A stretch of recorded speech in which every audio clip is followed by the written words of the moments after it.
खारगे जी। भैया इसको थोड़ा उल्टा करके इसको घुमा देंगे जरा, इनको घुमा दीजिए।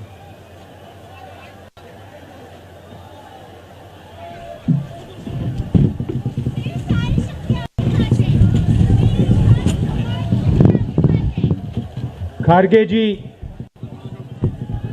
कमल हसन जी, वेणुगोपाल जी, शक्ति सिंह गोहिल जी, अनिल जी, स्टेज पे कांग्रेस पार्टी के सीनियर नेता, हमारे प्यारे कार्यकर्ता, भाइयों और बहनों, प्रेस के हमारे मित्रों, आप सबका यहां बहुत बहुत स्वागत, नमस्कार। आपने इतना समर्थन इस यात्रा को दिया, इतनी मदद की, इतनी शक्ति आपने हमें दी, इसके लिए मैं सबसे धन्यवाद करना चाहता हूं, दिल से धन्यवाद करना चाहता हूं।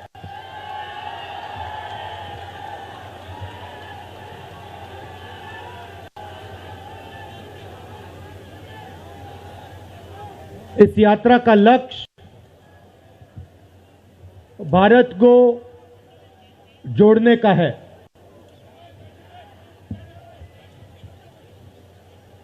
जब हमने ये शुरू किया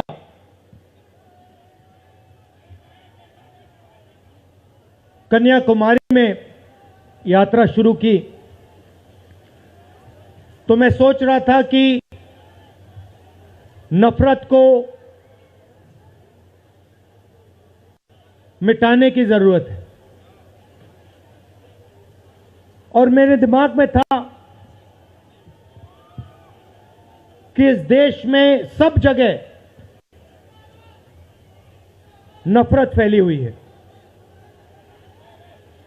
मगर जब मैंने चलना शुरू किया तो सच्चाई बिल्कुल अलग थी। मैंने मीडिया के बारे में कहा, शुरुआत में कहा कि हमारे दोस्त हैं,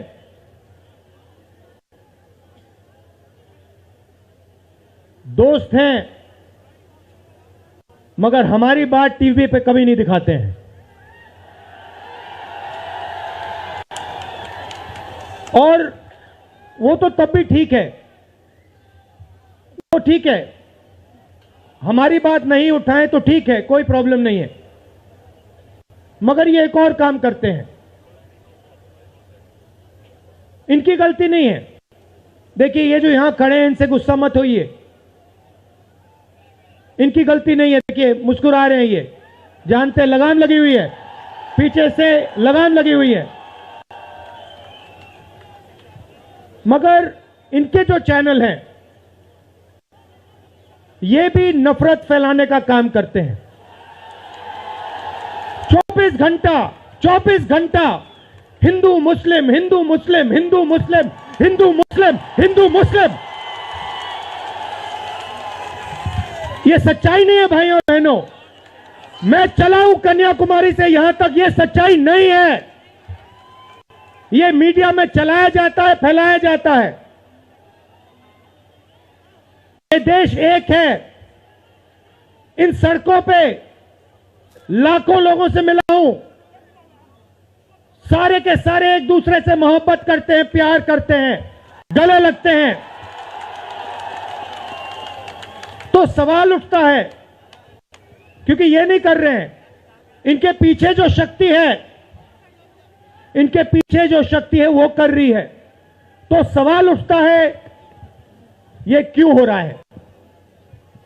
जब सच्चाई यह है कि देश का आम नागरिक, चाहे हिंदू हो, मुस्लिम हो, सिख हो, ईसाई हो, किसी भी जात का हो, वो एक दूसरे से प्यार करता है, मोहब्बत करता है, एक दूसरे की इज्जत करता है। 90% लोग इस देश के एक दूसरे से प्यार करते हैं, मोहब्बत करते हैं, इज्जत करते हैं। देखिए मेरे सामने, ये देखिए, घूम के देखिए, ये जैन मंदिर है, गुरुद्वारा है, मंदिर है, मस्जिद है, ये है हिंदुस्तान।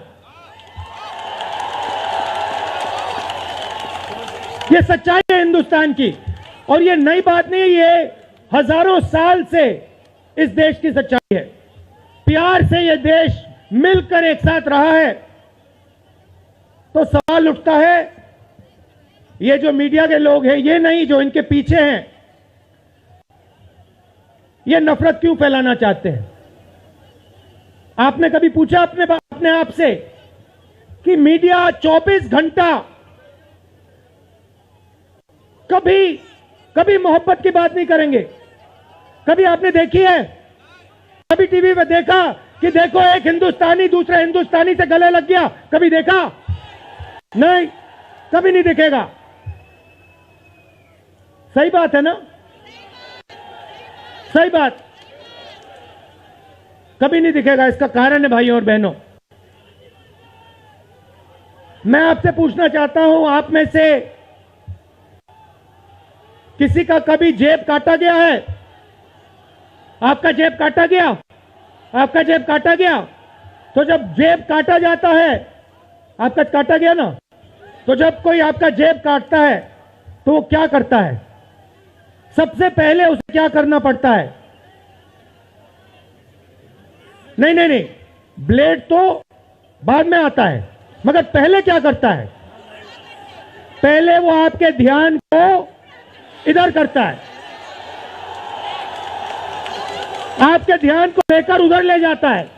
भाइयों और बहनों, ये जो करा जा रहा है, आपके ध्यान को हटाने के लिए किया जा रहा है, और ये 24 घंटा करते हैं और फिर आपकी जेब काटी जाती है।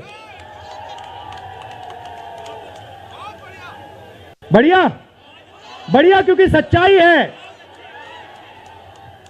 24 घंटा हिंदू मुस्लिम, हिंदू मुस्लिम, हिंदू मुस्लिम, और फिर जो भी आपका पैसा है, किसानों का, मजदूरों का, आपके एयरपोर्ट, आपके पोर्ट, आपकी सड़कें,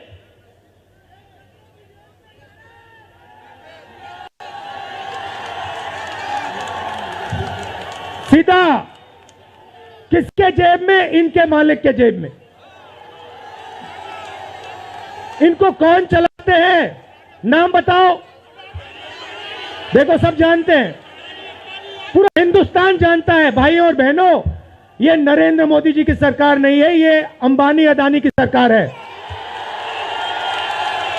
ये सच्चाई है, और ये पूरा लक्ष्य इनका आपके ध्यान को इधर से उधर, उधर से इधर करने का है।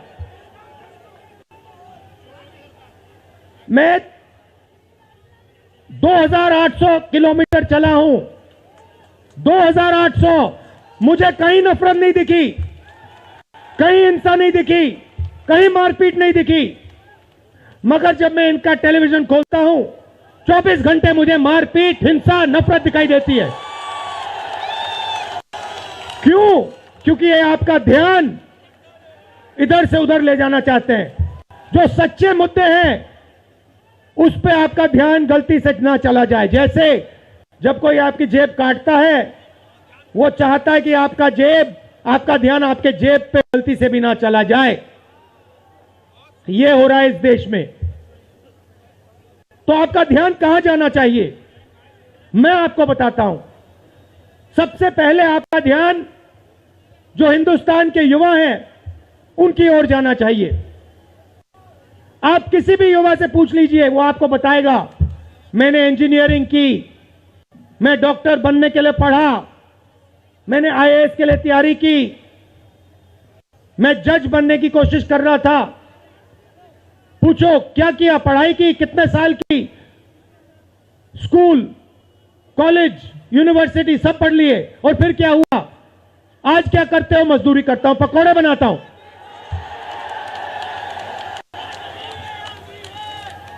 बेरोजगारी क्यों आई? मैं आपको बताता हूं।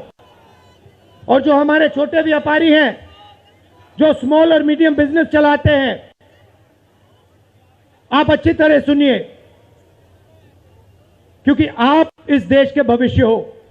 अगर इस देश को कोई रोजगार दे सकता है तो इस देश का किसान और ये जो छोटे व्यापारी हैं और स्मॉल और मीडियम बिजनेसेस चलाते हैं ये लोग हैं। क्यों? क्योंकि ये लाखों हैं,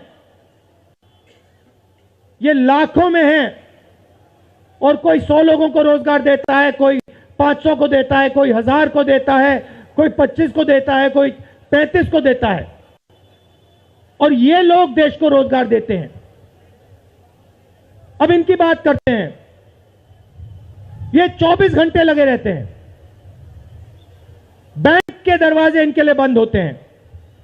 हिंदुस्तान के 2-3 अरबपतियों को 1 लाख करोड़, 2 लाख करोड़, 3 लाख करोड़ ऐसे दिया जाता है। ये बैंक के सामने जाते हैं, इनको धकेल के निकाल दिया जाता है। राइट?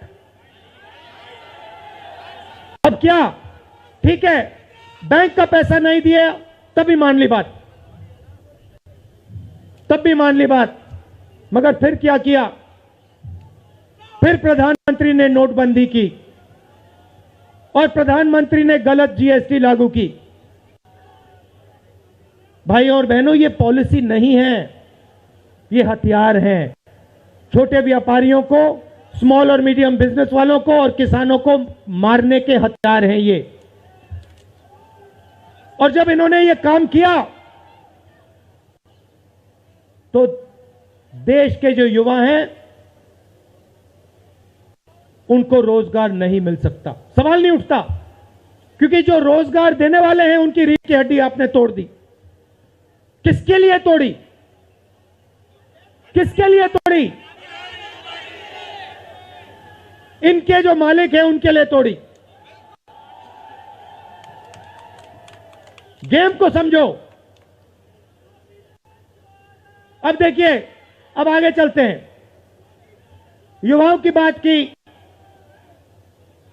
स्मॉल और मीडियम बिजनेस वालों की बात की, दुकानदारों की बात की। अब सड़कों पे मुझे हजारों किसान मिले हैं। 1 सेकंड में पहचान लेता हूं, जैसे ही हाथ मिलाता हूं समझ आ जाता है ये मजदूर है या ये किसान है। हाथ से पता लग जाता है, छिले हुए हाथ होते हैं। अच्छा, एक और सवाल है जो मैं सोच रहा हूं।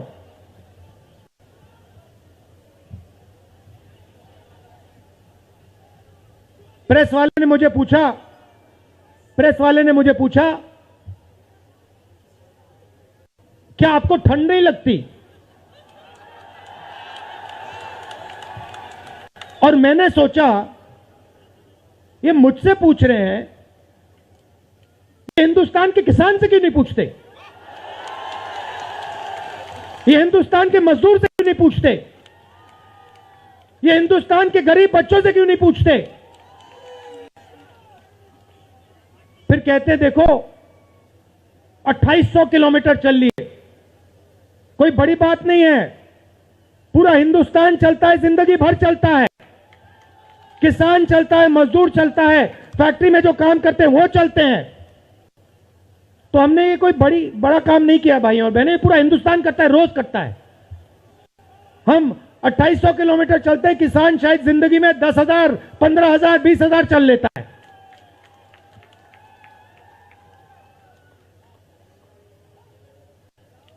तो मैं चाहता हूं कि ध्यान सही जगह जाए। अब बीजेपी ने धर्म की बात उठाई है, हिंदू धर्म की बात करते हैं। मैं आपसे पूछना चाहता हूं, हिंदू धर्म में कहां लिखा है कि गरीबों को, कमजोर लोगों को कुचलना चाहिए? कहां लिखा है? कहां लिखा है कि कमजोर लोगों को मारना चाहिए? कहां लिखा, मुझे बताओ। मैंने तो कहीं नहीं पढ़ा। मैंने गीता पढ़ी है, उपनिषद पढ़े हैं, कहीं नहीं पढ़ा मैंने।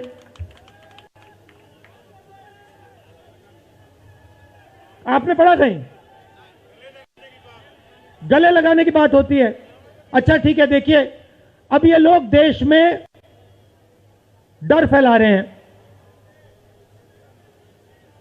नफरत नहीं दिखी मगर डर दिखा। किसके दिल में डर? किसान के दिल में, युवाओं के दिल में, छोटे दुकानदारों के दिल में, स्मॉल और मीडियम बिजनेस जो चलाते हैं उनके दिल में, माताओं बहनों के दिल में। मुझसे कहती है, राहुल जी बीजेपी की सरकार में हम तो सड़क पर, शाम को सड़क पर नहीं निकल सकते। तो डर फैला दिया है। सही सही। अच्छा, आपने शिव जी की फोटो देखी है? उसमें उनका हाथ ऐसे देखा आपने? इसको क्या कहते हैं? इसको क्या कहते हैं?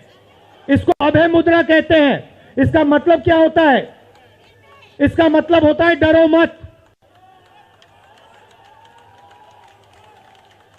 तो शिव जी कहते हैं डरो मत, हिंदू धर्म कहता है डरो मत, और ये लोग 24 घंटा इस देश में डर फैलाने की कोशिश करते हैं। अच्छा, एक और मजे की बात बताता हूं आपको। मैं सोच रहा था, आपने ये यात्रा देखी होगी, इसमें आपको हिंसा दिखी? कहीं नहीं दिखी? किसी ने किसी को मारा? किसी ने गाली दी? नहीं। आपने इसमें नफरत देखी? बिल्कुल नहीं। इसमें किसी ने यह पूछा भैया तुम्हारा धर्म क्या है? किसी ने कहा भाई तुम हिंदू हो, मुसलमान हो, सिख हो, ईसाई हो, क्या हो? नहीं। किसी ने यह पूछा तुम स्त्री हो या पुरुष हो? किसी ने यह पूछा तुम्हारी क्या जात है? बिल्कुल नहीं। कपड़े भी नहीं पूछे, कपड़े भी नहीं पूछे। अच्छा, इसमें आपने देखा होगा, पता नहीं आपने देखा या नहीं, इसमें कुत्ते भी आए। कुत्ते भी आए इसमें, कुत्ते आए। और आपने, अगर आप टीवी देख रहे होते, आपने एक चीज देखी होगी, कुत्ते को किसी ने नहीं मारा, किसी ने नहीं मारा। इसमें गाय भी आई, भैंस भी आए, सुअर भी आए, मैंने देखा। वो तो सब जानवर आए, सब लोग आए, और यहां पे कोई नफरत नहीं थी। जैसा हमारा हिंदुस्तान है वैसे ही ये यात्रा है। कोई नफरत नहीं, कोई हिंसा नहीं, कोई गलत सवाल नहीं। कभी कभी कोई गिर जाता, जैसे हमारे हरियाणा के पीसीसी गिरे, धड़ाम से गिरे, केरला के सब नेता गिर गए, 1 सेकंड में लोग उनको उठा लेते थे। 1 सेकंड में, टाइम नहीं लगता था। यह है हिंदुस्तान। नहीं, देखिए मैं आपको एक बात बताता हूं, सच्चाई समझनी होगी। सच्चाई यह है कि जैसे इन पर लगाम लगी हुई है, वैसे हिंदुस्तान के प्रधानमंत्री पे भी लगाम लगी हुई है। उनकी गलती नहीं है, वो संभाल नहीं पा रहे हैं, कंट्रोल नहीं कर पा रहे हैं, उनको कंट्रोल कर दिया है। नहीं, मैं सच बोल रहा हूं, मैं सच बोल रहा हूं। क्योंकि आप देखिए, एयरपोर्ट भी उनके, पोर्ट भी उनके, एग्रीकल्चर के स्टोरेज डिपो भी उनके, और क्या उनका, हाँ, लाल किला भी उनका, लाल किला भी उनका, सारे के सारे पब्लिक सेक्टर की कंपनियां उनकी, और क्या उनका, रेलवेज उनकी,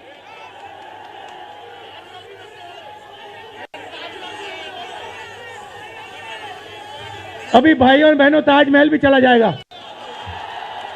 तो सब कुछ उनका। तो ये देश की सच्चाई है।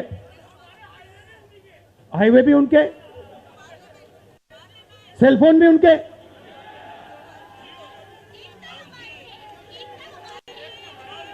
मगर सच्चाई हमारी। आप देखिए, मैं आपको बताता हूं, आपको मैं बताता हूं, अपनी कहानी बताता हूं।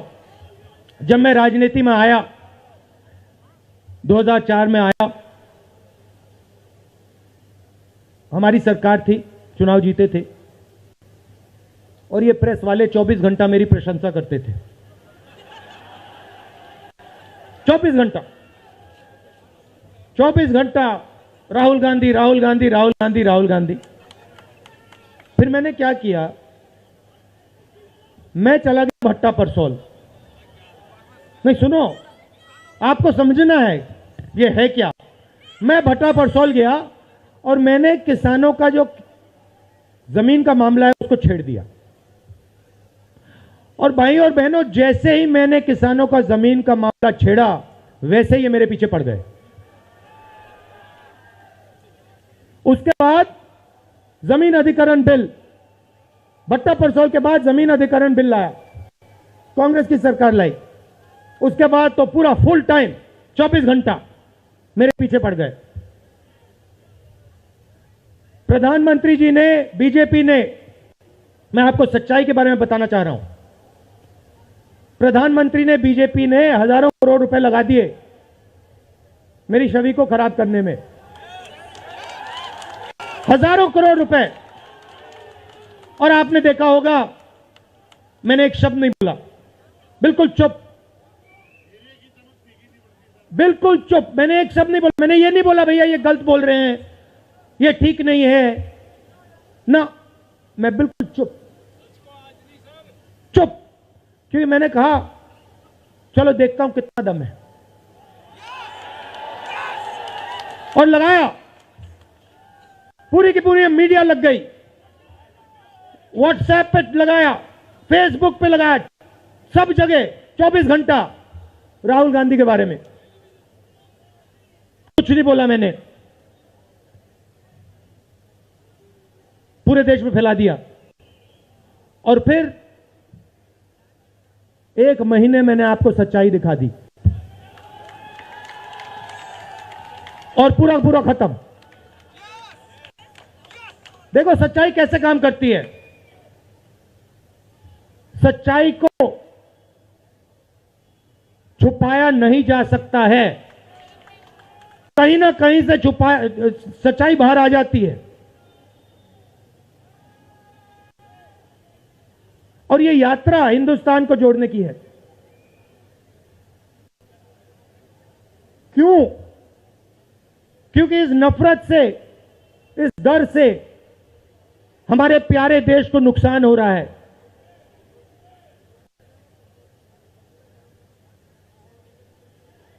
यह सच्चाई है, और इसीलिए हमने ये यात्रा कन्याकुमारी से लेकर कश्मीर तक शुरू की है। और ये जो हमारा तिरंगा है, इसको हम श्रीनगर में जाके वहां पे लहराएंगे। और आप में से हजारों लोग हमारे साथ चलोगे, हजारों लोग चलोगे।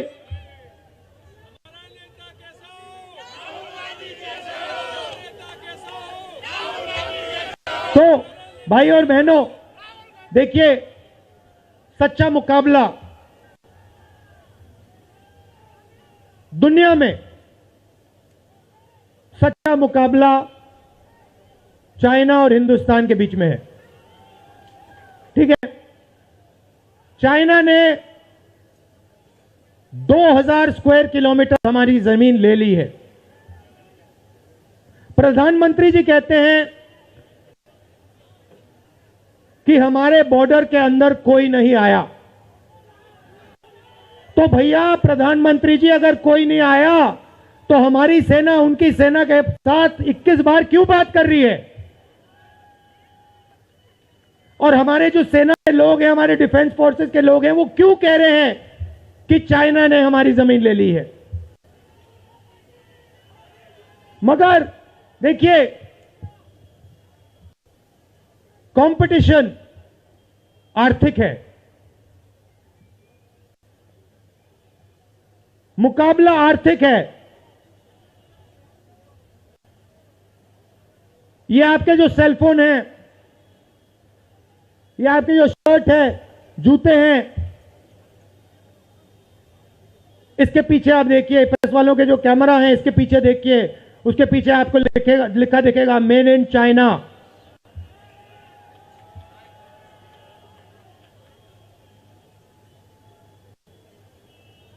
हमें शर्ट के पीछे, सेलफोन के पीछे, जूतों के नीचे मेड इन इंडिया लिखना है। और एक ऐसा दिन आना चाहिए जब शंघाई में कोई युवा नए जूते खरीदे, उसके नीचे देखे made in new Delhi India. ये हिंदुस्तान चाहिए, इसी से हमारे युवाओं को रोजगार मिलेगा। तो ये करना ही पड़ेगा, चॉइस नहीं है। और ये हम करके दिखा देंगे। ये देश कर सकता है, करके दिखा सकता है। आप सबने इतना प्यार दिया,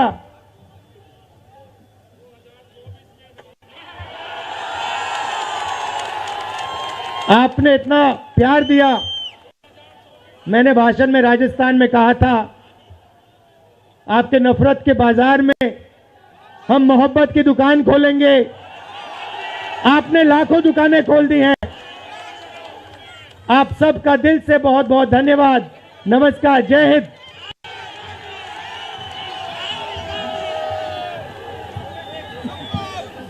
धन्यवाद।